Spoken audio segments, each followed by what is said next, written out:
चंडीगढ़ दूरदर्शन केंद्र के आज के प्रांगण में मैं सुधा मेहता यहाँ पर शक्ति पर्व को समर्पित अंतर्राष्ट्रीय महिला दिवस के उपलक्ष्य में आप सभी का हार्दिक स्वागत और अभिनंदन करती हूँ और इस शक्ति पर्व की सभी नारी समाज जाति को भारतवर्ष में हार्दिक बधाई देती हूँ। इस शक्ति पर्व को मनाने के लिए आज हमारे साथ मौजूद हैं निशा लूथरा जी और श्रीमती लवनीन जी, जो कि चंडीगढ़ में एजुकेशन डिपार्टमेंट में अध्यापिका के रूप में कार्यरत हैं और हिंदी का विषय पढ़ाती हैं। और निशा लूथरा जी, जो कि एक बहुत बड़ी रंगमंची निर्देशिका और कवित्री के रूप में अपना बहुत अच्छा स्थान बना चुकी हैं। तो आज की परिचर्चा में हम लोग इनके साथ अंतर्राष्ट्रीय महिला दिवस की महत्ता, उसका उद्देश्य और आज के नारीत्व का क्या उत्थान, क्या पतन और इसके उपलक्ष्य में और क्या चीज़ें जो भारतवर्ष में भारतीय सरकार के द्वारा की जा रही हैं, उसके उपलक्ष्य में परिचर्चा करेंगे। मैं आप दोनों का हार्दिक स्वागत करती हूँ। आप दोनों को बधाई भी देती हूँ कि आज इस मंच पर आपके साथ जुड़ने का बहुत अच्छा मौका मिला है और आपके साथ इस परिचर्चा में हम लोग विचार भी एक साथ साझा करेंगे। जी। तो परिचर्चा के रूप में सबसे पहले मैं हार्दिक अभिनंदन करती हूँ श्रीमती लवनीन जी का, जो कि पेशे से हिंदी की अध्यापिका हैं। मैम, बहुत स्वागत है आपका। धन्यवाद। सबसे पहले मैं ये जानना चाहूँगी कि एक महिला के रूप में आप ये क्या मानती हैं कि भारत में और यहाँ चंडीगढ़ में रहते हुए आप इस सशक्तिकरण को किस रूप के रूप में देखती हैं? महिला सशक्तिकरण, सबसे पहले तो हम विमेन डे जो मना रहे हैं, सबसे यही अपने आप में ये प्रश्न का विषय है कि आधी आबादी है जो घर बार संभालती है। हाँ जी। जैसे मैं कामकाजी स्त्री हूँ, तो क्यों ज़रूरत है विमेन डे मनाने की? कि कहीं तो कुछ कमी रही होगी, कहीं तो कुछ कमी है कि हम पुरुष तो सीढ़ियाँ चढ़ पाए हैं, हम स्टेप बाय स्टेप बचा रहे हैं, तो अभी तक हमें समानता का अधिकार मिला नहीं है। तो इसमें स्त्री और पुरुष को समान रूप से अधिकार मिले, राजनीतिक रूप से, आर्थिक रूप से, व्यक्तिगत रूप से और सामाजिक रूप से। तो आपको क्या लगता है कि किस रूप में नारी को अभी तक कुछ ऐसा अधिकार मिला है जिससे वो कुछ सशक्त हो पाई है और अपनी पहचान बनाने के लिए समाज में आगे आ रही है? मुझे लग रहा है कि शिक्षा का अधिकार, शिक्षा का अधिकार जो स्त्रियों के लिए बहुत ही ज़्यादा लाभदायक रहा है।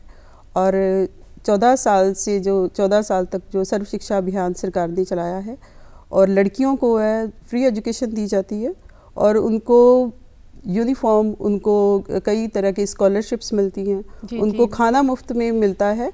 तो जैसे लड़की को पहले बोझ समझा जाता था, अब शायद बोझ नहीं समझा जाता है। ओके। और इसके अलावा जैसे आप अध्यापन के रूप में स्कूल में बच्चियों का कैसे मार्गदर्शन करती हैं? हम जानते हैं कि मोदी जी की जो सशक्त नीति चल रही है, बेटी पढ़ाओ बेटी बचाओ, तो इसके अंतर्गत आप अपना सहयोग कैसे दे रही हैं? हमारे स्कूल में, ज़्यादातर सरकारी स्कूलों में आपको भी पता है कि बहुत सारे माँ बाप हैं जो लड़कियों पे पैसा लगाना फिजूल समझते हैं। तो सरकारी स्कूल में तो बेटियों के ही स्कूल है सारे, ऑलमोस्ट बेटियां ही ज़्यादा हमारे पास हैं। और हम बहुत भाग्यशाली हैं कि ईश्वर ने मुझे औरत होते हुए ये मौका दिया है कि मैं कुछ ना कुछ उनके लिए जितना भी हो सकता हो अपना कर्तव्य जो उनके प्रति ईमानदारी से निभा सकूं।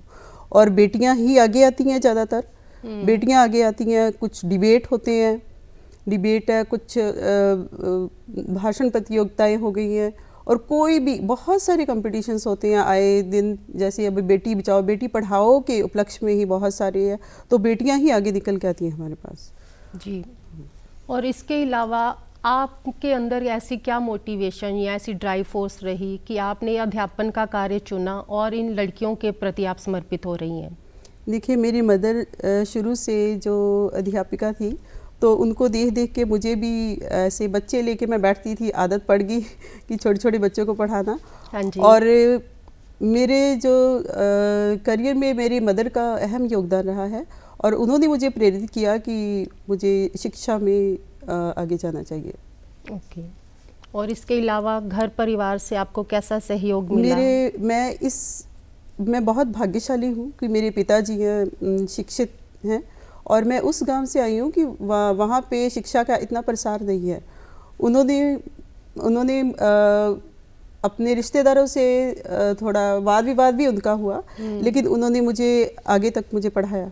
और यही नहीं है, और मेरे 3 भाई भी हैं, और सबकी जो शिक्षा पे उन्होंने बहुत ध्यान दिया। और बेटी होने के नाते उनका ये मानना था कि बेटियों को शिक्षा की ज़्यादा आवश्यकता है, क्योंकि जो लड़के हैं वो माँ बाप के साथ रहते हैं हमेशा, और लड़कियों को तो आपको पता है शादी के बाद और ज़रूरत पड़ जाती है कि उनको फाइनेंशियली साउंड होना बहुत ज़्यादा जरूरी है। कि आजकल लड़के भी नहीं रहते, शायद बेटियां ज़्यादा साथ दे रही हैं। हाँ जी, हाँ जी, अब थोड़ा सिनेरियो बदल गया है, पर पुरानी सोच के अकॉर्डिंग अगर देखा जाए तो लड़के जो है अभी भी माना जाता है कि लड़के ही जो वंश परंपरा को आगे लेके जाएंगे, लड़के ही साथ रहेंगे, लड़कियों को जाना पड़ता है। अब थोड़ा थोड़ा जो सिटीज़ में है थोड़ा चेंजेस, यहाँ महानगरों में है काफ़ी बदलाव, लेकिन हालात बहुत कुछ पहले जैसे हैं। कोई ऐसी रोल मॉडल जो आपको लगता है कि जिनको देख के आपके अंदर कोई ऐसी ऊर्जा, स्फूर्ति या शक्ति आती है, आप किसका नाम लेना चाहेंगी? मेरी रोल मॉडल सबसे बड़ी तो मेरी मदर ही है। मेरे पिताजी हैं, घर से दूर जॉब करते थे, और उन्होंने 4 बच्चों को संभाला और बड़े प्यार से संभाला, और घर के सारे कामकाज करती थी। इवन हमारे घर में पशु भी रखे जाते हैं। हाँ। तो उन्होंने सारा काम खुद करना और बच्चों पे इतनी ज़्यादा मेहनत करनी, तो उनसे सीखा मैंने। निशा जी, मैं आपसे इसके संबंध में सवाल पूछना चाहूँगी कि हमारे स्कूल में एक संस्था के रूप में कला उत्सव मनाया जाता है। मैम को तो शायद इस बात का है आइडिया।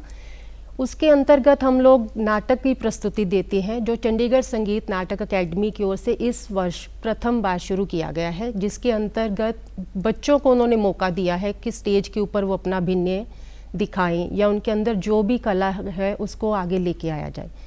तो शायद आपको पता है या इसके बारे में आप अवगत हैं क्या? जी जी जी। तो आप क्या मानती हैं कि ये परंपरा आगे चलती रहेगी तो लड़कियों को कितना इसके लिए योगदान मिलेगा? मुझे लगता है एक बहुत ही प्यारी नीति है कि सबको, ना सिर्फ लड़कियों को बल्कि लड़कों को भी अभिनय के द्वारा अपने आप को एक्सप्रेस करने की जो फ्रीडम है वो मिलनी चाहिए। और अगर ये फ्रीडम ये चॉइस अगर हम उनको स्कूल के लेवल पर देते हैं तो हम उनके अंदर बहुत सारी ऐसी चीज़ें जगा देते हैं, बहुत सारी ऐसी जिज्ञासा जगा देते हैं जो उनको आगे चलकर जीवन में बहुत काम देती है। सो मुझे लगता है कि बहुत ही प्यारी शुरुआत है। हम लोग बच्चों के साथ स्कूल्स में बहुत काम करते आए हैं। हमारी सबसे ज़्यादा कोशिश ये रहती है कि हम बच्चों को उस स्थिति में उनके दिमाग के ऊपर कुछ असर छोड़ जाएं किसी कहानी का या किसी नाटक का, जो उनकी ज़िंदगी की जो डायरेक्शन है वो बदल सके। और उनकी जो ऊर्जा है उस वक्त जब आप यंग होते हैं, जब आप युवा उम्र में होते हैं, तो आपकी जो ऊर्जा है उसको एक जगह कंसंट्रेट करना, फोकस करना बहुत ज़रूरी होता है। और जो मंच है वो आपकी सोच को, आपकी ऊर्जा को और आपकी ज़िंदगी को एक बहुत ही शानदार मार्ग पर ले जा सकता है। तो उसमें बहुत ज़्यादा पावर है। तो बहुत ही अच्छी शुरुआत है आपका क्वेश्चन जो था। नहीं, मैंने इसलिए पूछा कि हम एज ए टीचर तो नेचुरली बच्चों में हर तरह की, बेसिकली मैं भी थोड़ा सा आप ये कह लो कि लड़कियों के प्रति ज़्यादा ओरिएंटेड रहती हूँ कि मेरा भी मन यही होता है कि जिनको नहीं मौका मिलता ना, उनको ज़रूर आगे लाया जाए। क्योंकि मैंने देखा है माँ बाप इतने पढ़े लिखे नहीं हैं, घर में इतनी अवेयरनेस नहीं होती। बहुत सी छोटी छोटी ऐसी चीज़ें हैं जो लड़कियाँ घर जाके आप ये कह लो कि लैक ऑफ कॉन्फिडेंस की वजह से वो नहीं बात कर पाती। लेकिन स्कूल में अगर उनको एक माँ के रूप में, अध्यापिका के रूप में कोई ऐसा सशक्त व्यक्ति मिलता है तो शायद वो ऐसा महसूस करती है कि मैं यहाँ आकर अपने आप को वेंटिलेट कर सकती हूँ, मैं अपनी बात में से बता सकती हूँ। जो आपने कहा वो बात बिल्कुल सच है। जब हम एक स्कूल में जाते हैं, एक 70 बच्चों का, 140 बच्चों का ग्रुप मिलता है, उसमें कई बार ऐसा होता है कि कुछ बच्चियां बिल्कुल पीछे बैठी होती हैं और कोशिश करती हैं कि हमारे को मैम जो है वो ना देखें और उनका हाथ तो कभी अपने आप खड़ा होता ही नहीं। तो वो बच्चियां हैं, वो सबसे पहले मेरी अटेंशन पा जाती हैं।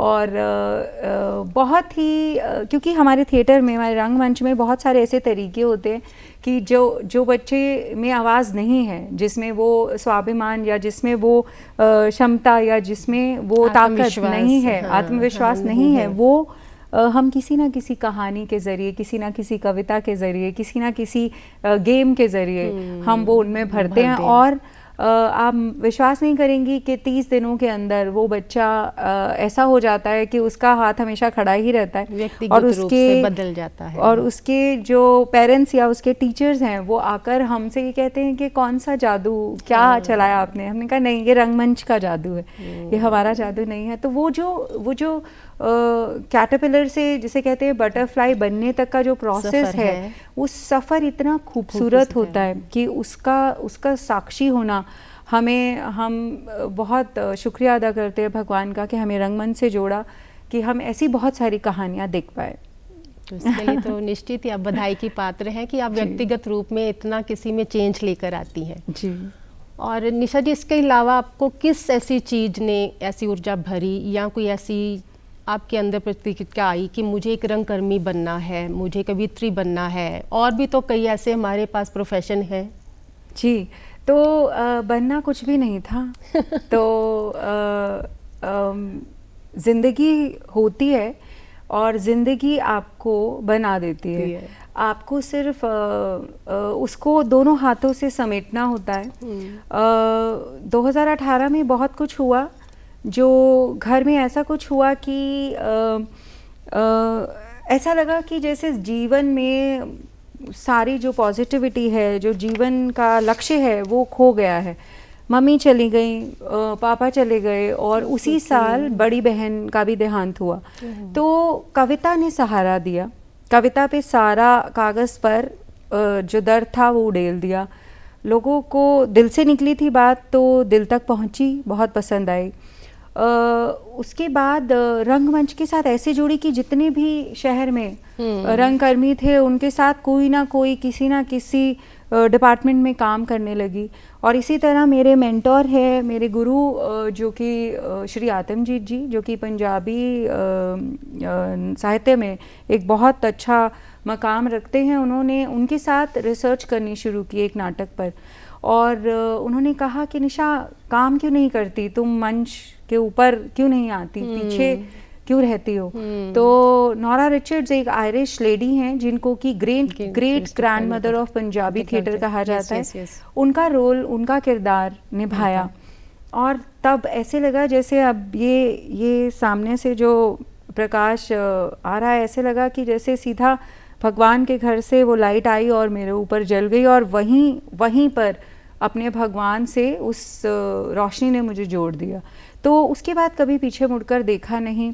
उसके बाद कुछ स्कूल्स आए हुए थे जिन्होंने हमारा अभिनय देखा और उन्होंने कहा कि ये सेम कहानी क्या आप हमारे साथ, हमारे बच्चों के साथ आकर डायरेक्ट करेंगी? तो हम गए, हमने नोरा रिचर्ड्स के बारे में बच्चों से बात की, उनको रिसर्च करवाई और उसके बाद वो नाटक डायरेक्ट किया और वहाँ से एक ऐसी कहानी शुरू हुई कि बहुत सारी कहानियाँ बनती गई। तो मैं ये कहूँगी कि दुख का आयाम था मेरे लिए थिएटर, रंगमंच। मैंने जब भी कहानी कही तो उस कहानी में कोई ना कोई दर्द जरूर था, भावनाएं थी और क्योंकि भावना से कही गई थी इसलिए शायद लोगों के मन तक भी पहुंची। बहुत अच्छी बात है। आपकी शख्सियत को 2 लाइनें व्यक्त करूंगी।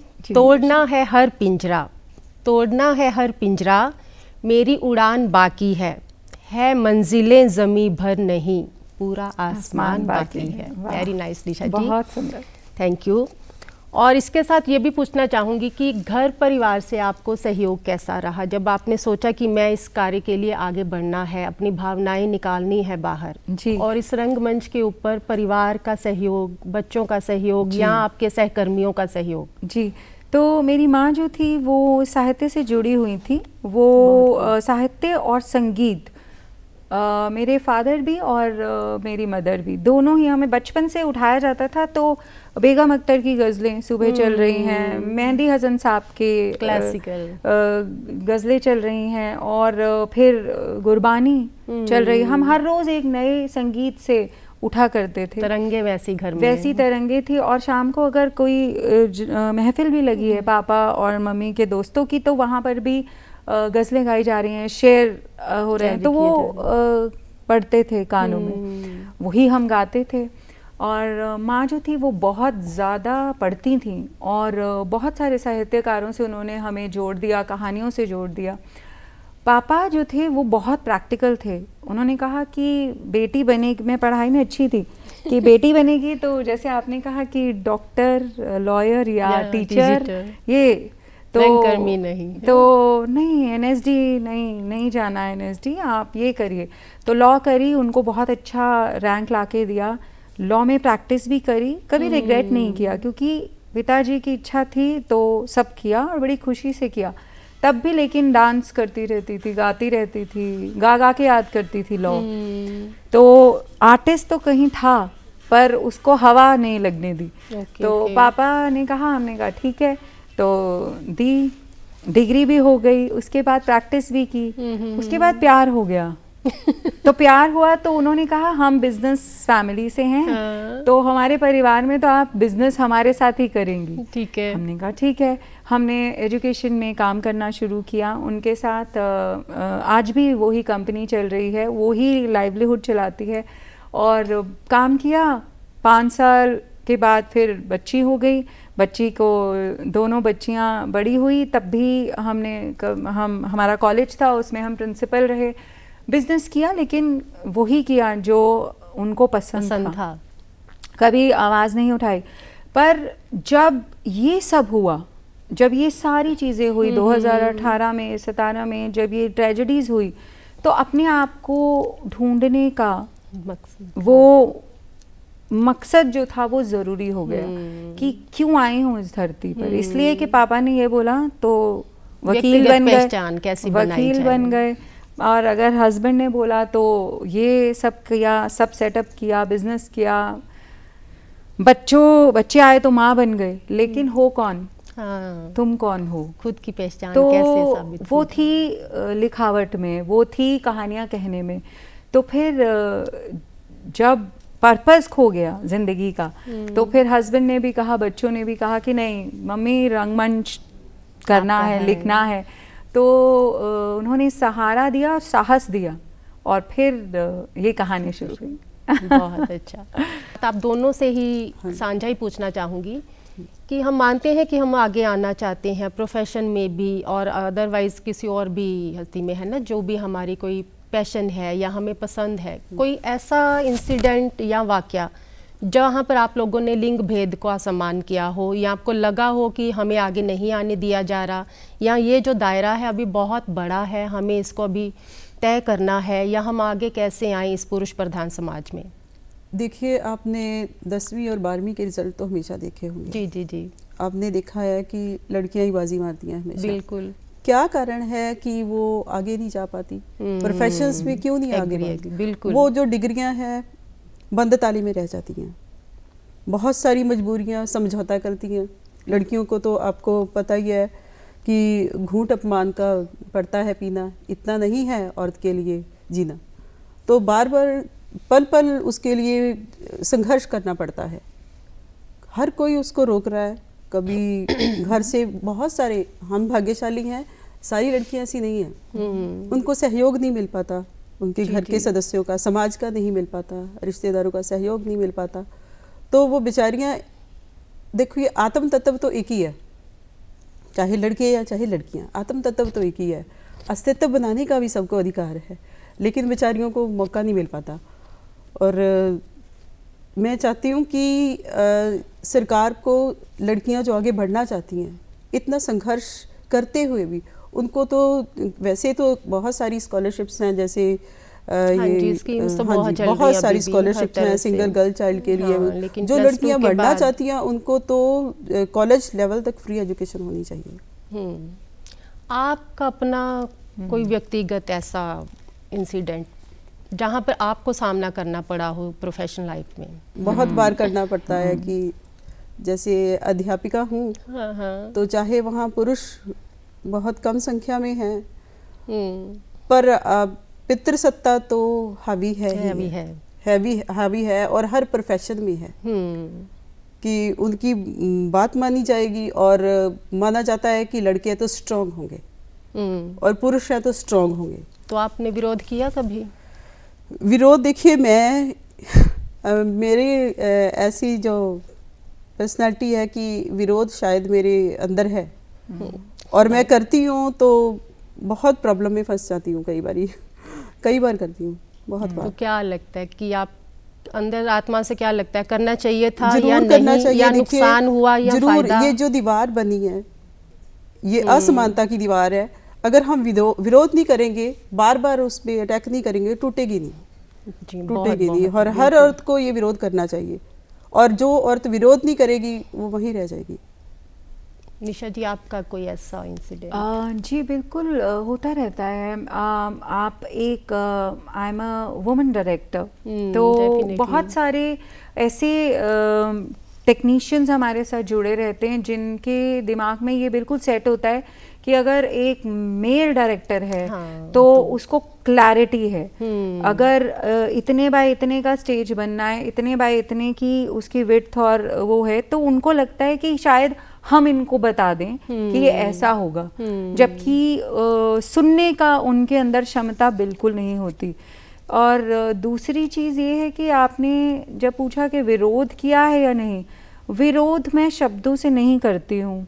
विरोध मेरा काम जब सामने आता है तो वो खुद वही लोग होते हैं जो हाथ जोड़कर आकर पैर छूकर जाते हैं कि मैम बहुत अच्छा लगा आपके साथ काम करके।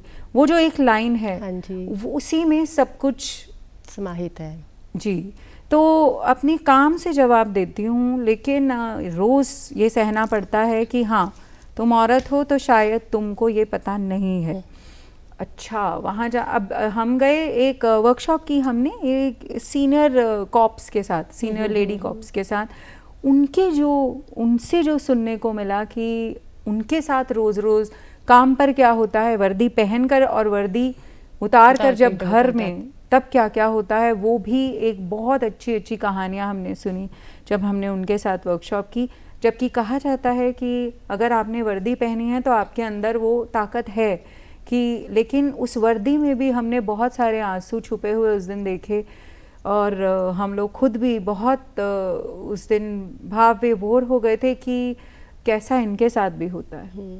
मतलब डर की स्थिति तो रहती है ना व्यावसायिक तौर पर कि आप कितना भी किसी ऊंचे मुकाम पर हैं, बीइंग ए लेडी आपको हर समय एक ना औरत को ना बचपन से घुट्टी पिलाई जाती है, घुट्टी पिलाई जाती है, आपने ये नहीं करना, आपने यहाँ चुप रहना, आपने वो नहीं करना, और वो आगे जाते जाते हीन भावना भी विकसित हो जाती है। औरत सब कुछ कर सकती है पर वो हीन भावना से तब ग्रस्त होती है, तो उसको उससे निकाल, किसी से मुक्त नहीं होना, उसको सिर्फ अपनी हीन भावना से मुक्त होना जरूरी है। बिल्कुल, मेरे ख्याल से तो महिला दिवस मनाने का जो उद्देश्य यहाँ ये कहें कि हम नारीत्व को लेके जो भी आगे बढ़ रहे हैं, सबसे पहले तो औरतों को ही इसके प्रति संवेदनशील होना चाहिए, खुद को आभास होना चाहिए कि हमारी समाज में जगह प्रतिष्ठा क्या है, हमने आगे कैसे बढ़ना है इस चीज को लेकर के। इस बार का वुमेन्स डे का थीम भी यही है, एक्सिलरेट एक्शन, मीनिंग कि अपने अंदर वो जो एक्शन है वो आपको अपने अंदर से लेना है, वो कदम खुद उठाना है, उसके बाद कोई आपको रोक नहीं सकता है। एक्सिलरेट एक्शन का मतलब ही ये है कि स्कीम्स, उसका मतलब स्कीम्स नहीं है, उसका मतलब मोर फाइनेंशियल एड नहीं है, उसका मतलब ना ही मोर पॉलिसीज़ है, उसका मतलब है हमें खुद अपने आप अंदर से सबसे पहला कदम खुद उठाना है। मेरे ख्याल से जो औरत को बेल नहीं बनना है, किसी का सहारा नहीं लेना कि वो कोई पेड़ मिलेगा तो ही आगे जा पाएगी। औरत को खुद अंकुरित होना है और बड़ा वृक्ष बनना है कि बाकियों को भी छाया दे। और धर्म और अध्यात्म के साथ आप कैसे जोड़ना चाहेंगी अपने नाटक को, अपने रंगकारे को? बहुत ही सुंदर सवाल। जब से मैंने काम शुरू किया है तब से हमने जो नाटक और जो कहानियाँ की हैं वो या तो हमारे साहित्य से जुड़ी हैं, या हमारे लोक नाटक, लोक गायन या लोक नृत्य से जुड़ी हैं, या हमारी हिस्ट्री से जुड़ी हैं। धर्म मेरे लिए सही कर्म है, और सही कर्म मेरे लिए हमारे भारत की रिच हिस्ट्री एंड कल्चर में बहुत ज़्यादा डीप डाउन जुड़ा हुआ है। तो हमने नूरे बाबर भी किया, हमने हीर रांझा भी किया, हमने पंजाब की, मैं इसके बिल्कुल खिलाफ नहीं हूँ कि रोमियो जूलियट भी एक बहुत अच्छी कहानी है, लेकिन मेरे देश के बच्चों को पहले हीर रांझा, सस्सी पुन्नू, साहिबा मिर्जा, अपनी लेजेंडरी स्टोरीज है, ये लेजेंडरी फोक टेल्स का पता होना बहुत ज़रूरी है। ये सब मालगुडी डेज का पता होना ज़रूरी है। प्रेमचंद ने जो कहानियाँ लिखी हैं, मंटो ने जो कहानियाँ लिखी, वो सब पता होनी ज़रूरी हैं। तो उनको मैं, जब भी हमने कदम उठाया और कोई भी कहानी हम मंच पर लेकर आए, सबसे पहला सवाल यही हमेशा अपने आप से होता है कि इसका प्रोसेस करने वाले के लिए उसको किस भावना से जोड़ता है।